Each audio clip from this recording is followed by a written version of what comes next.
Rick. You call me pretty little thing, and I love to turn them on. Boy, I let you be my Levi jeans when it's popping out your phone. Love you down to the bone. Baby, you play too much. Ce que vous avez entendu, c'est Beyoncé. Ben oui, Beyoncé, la célèbre star, la célèbre chanteuse qui maintenant s'associe. En fait, c'est pas la première fois, mais là, elle s'associe donc nouvelle publicité avec Levi's, la marque de jeans. On se rappelle toute la saga qui a entouré le clip publicitaire de Sydney Sweeney avec American Eagle, hein, où elle parlait de ses gènes, qu'elle avait de beaux jeans. Jeans et gènes en anglais, ben, ça se prononce pas mal de la même affaire, pas mal de la même façon. Ça a créé une espèce de scandale. Plusieurs détracteurs disaient que c'était du racisme, voire même de tentatives comme d'eugénisme, où on est même presque dans l'imagerie, hein, l'iconographie nazie, une blonde aux yeux bleus, le scandale qui parle de jeans avec des références aux gènes. Et bref, donc ça a créé tout un tollé. Puis certains disaient, est-ce que c'est aussi un pied de nez finalement à ce wokisme? Il y a eu vraiment une saga un peu là-dessus. D'autres, on joue avec les codes, c'est très assumé. La compagnie American Eagle qui a quand même assumé, hein, qui a dit, ben écoutez, non, ça a été vraiment à propos de jeans, il joue un peu avec ces codes-là. Il y a Donald Trump qui a salué la publicité. Aussi, il blaguait là, en disant, parce qu'on a appris aussi, il faut dire, peut-être rajouter cette information que Sydney Sweeney, elle est inscrite au Parti républicain. Donc, il y a eu ces réactions-là. Et maintenant, c'est ce qu'on a entendu. Ce que vous venez d'entendre, c'est Beyoncé. Maintenant, on parle de Beyoncé et d'une publicité très assumée où la caméra est aussi très suggestive. Là. Ceux qui nous écoutent à la radio, vous n'avez pas vu la publicité, vous irez sur cube.ca, on l'a présenté. Donc, la caméra très suggestive où on suit, on voit ses fesses, là, avec un jeans, évidemment. Ensuite, elle enlève le jeans, une sorte de culotte short très sexy, ultra moulant, gros plan sur les fesses.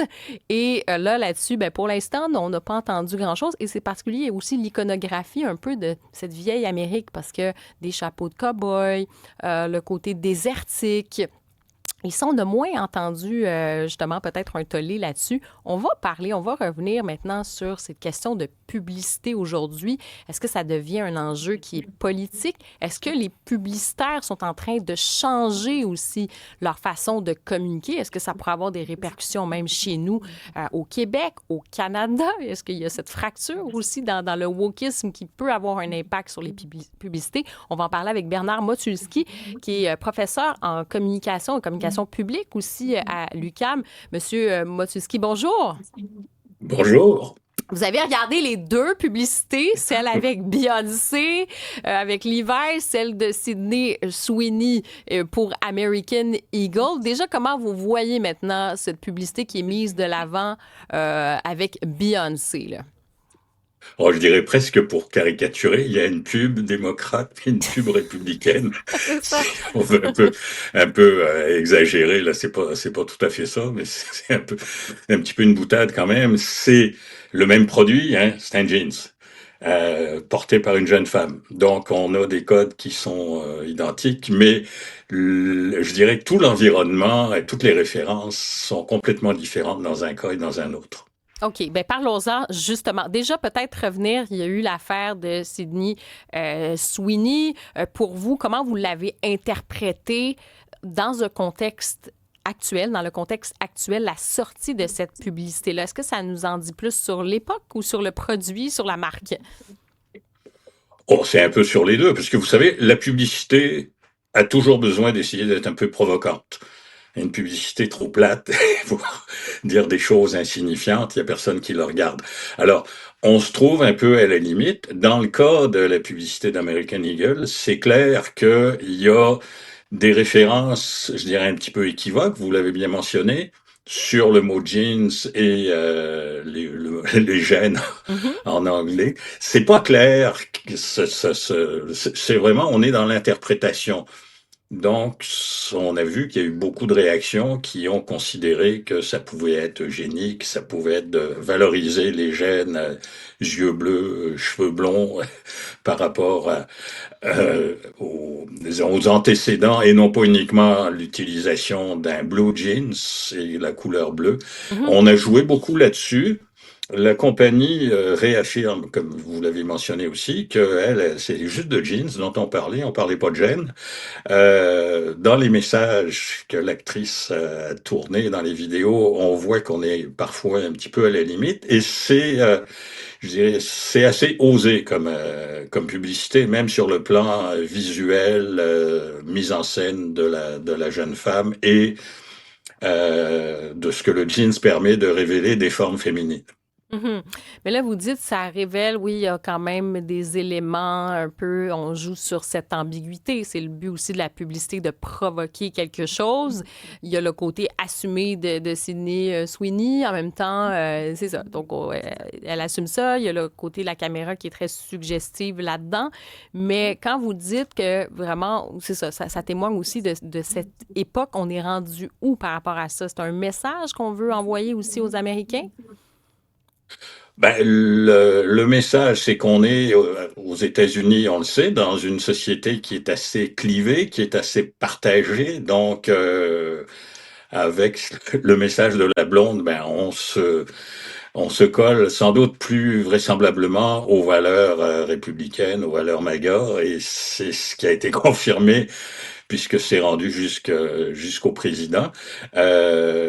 Les publicitaires qui font ça, les entreprises qui annoncent, sont pas naïves. Hein. Ils savent dans quel environnement on se situe et savent aussi que ça va résonner sur un public en particulier. Alors, ça dépend de la cible qui est visée. Dans ce cas-là, on peut supposer que la cible, d'abord American Eagle, c'est quand même, je pense, surtout des jeunes qui sont visés. Donc, on va chercher le besoin de s'identifier peut-être à des modèles, je dirais, un peu plus traditionnels de l'Amérique profonde. Mhm. Alors que avec Beyoncé, c'est une autre forme d'Amérique profonde, mais c'est le Far West qu'on va chercher. Oui, ben moi je trouvais quand même dans les codes de la publicité avec Beyoncé, tu as quand même tu sais, des chapeaux de cow-boy, le côté un peu désertique. En même temps, tu as aussi cette caméra hyper suggestive, là, c'est-à-dire on est toujours des gros plans sur ses fesses, là, carrément. J'ai l'impression qu'il y a moins eu de tollé. Comment vous expliquez ça? C'est que ça, on peut pas commenter là-dessus? On est encore dans un discours où là, Ben, ça d'abord, pourrait être dangereux? on n'a pas forcément trouvé d'accroche sur lequel accuser ou dénoncer. Je pense que dans le cas des gènes et des jeans, Mhm. c'était clair que ça a vraiment tourné. C'est ça qui a allumé le feu. Là, on est avec des symboles essentiellement du Far West, mais il faut pas oublier que Levi's aussi, c'est une compagnie qui remonte au 19e siècle. Les jeans ont été créés par eux Mhm. pour pour les cow-boys. On voit plusieurs cow-boys. On en voit même un, si je me trompe pas, qui retire ses pantalons Mhm. Avec, ouais, en ouais. train de jouer avec Beyoncé, genre, en train de jouer au billard. Donc, il y a moins, je dirais, d'éléments clivants ou sur lesquels on pourrait accrocher pour dénoncer. On peut, non, je pense qu'il n'y a pas beaucoup de réactions. Ce qui veut dire, en termes publicitaires, la publicité la plus efficace, entre guillemets, c'est celle d'American Eagle qui provoque la polémique, alors que la publicité de Levi's, elle fait juste renforcer le positionnement de cette marque-là, qui est une marque universelle, qui est une marque qui a 150 ans, qui est dans notre espace, quand on parle d'un jeans, on dit un Levi's aussi, c'est vraiment, on n'est pas dans le même genre de produit. Mhm. Mais c'est ça. Puis par ailleurs, moi, je voyais aussi dans les critiques de la publicité de Sydney Sweeney, certains disaient oui, mais là, on revient à une forme d'objectivation, le patente là, du corps. Là. Tu sais, c'est vraiment, on assume, puis là, on suit les formes, les fesses, la poitrine, tout ça. Et dans le cas de Beyoncé, c'est vrai, j'ai pas beaucoup entendu cette critique-là sur l'objectivation du corps, alors que c'est tout le temps des gros plans sur les fesses. Là. Ouais, mais c'est ça. Je pense qu'en termes de mise en scène des formes de la femme, les deux sont à peu près équivalents. Mhm, mhm. C'est dans la façon dont on en parle, c'est dans le fait que Beyoncé, si je me trompe pas, on n'entend pas parler, alors que Elle chante. Sydney, elle, On l'entend elle se chanter. gêne pas. Oui, Oui, c'est mais vrai. ça, on L'autre, la c'est un connaît pour ça. message. C'est vrai que ça reste l'autre, une vision un peu plus cinématographique, alors que Sydney Sweeney, il y a quelque chose de provoquant où elle regarde la caméra puis elle s'adresse au public. Donc, c'est plus confrontant. Au fond, Est-ce que... Oui, allez-y. ben, elle provoque Mhm. les internautes pour dire là, répondez-moi. Voilà ce que je vais vous dire, puis je Ils vous ont envoie promener répondu, si vous hein? n'êtes pas Ils ont d'accord avec moi. répondu. Ils ont répondu, ils ont répondu. Exactement. Est-ce qu'on pourrait voir ce type de publicité à la Sydney Sweeney au Québec ou au Canada? Alors, c'est sûr que ça, tout peut arriver, surtout si on décide de faire des traductions, mais on est dans un pays moins clivant. Hein, puis on sait qu'on aime moins la chicane.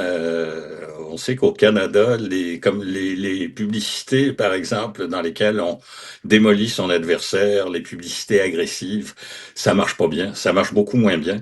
Alors, je pense que on a franchi ici une frontière qui est plus spécifiquement américaine entre les valeurs républicaines et les valeurs démocrates. C'est pour ça que je parlais de ça au début. Alors qu'ici, on n'est pas vraiment encore dans ce champ-là. On voit par exemple les valeurs d'inclusion au Canada ne semblent pas vraiment menacées, alors qu'aux États-Unis, c'est vraiment clairement dénoncé par d'abord par le président et par toute une classe politique. Au Canada, on est encore plus, je dirais, dans les consensus et dans une certaine forme d'unanimité qui fait en sorte que des publicités aussi euh, marquées l'une que l'autre m'apparaissent plus difficiles à transposer chez nous. Très intéressant. Et d'ailleurs, je suis en compagnie de Rémi Villemur qui a écouté l'entrevue, qui avait une petite réaction pour vous.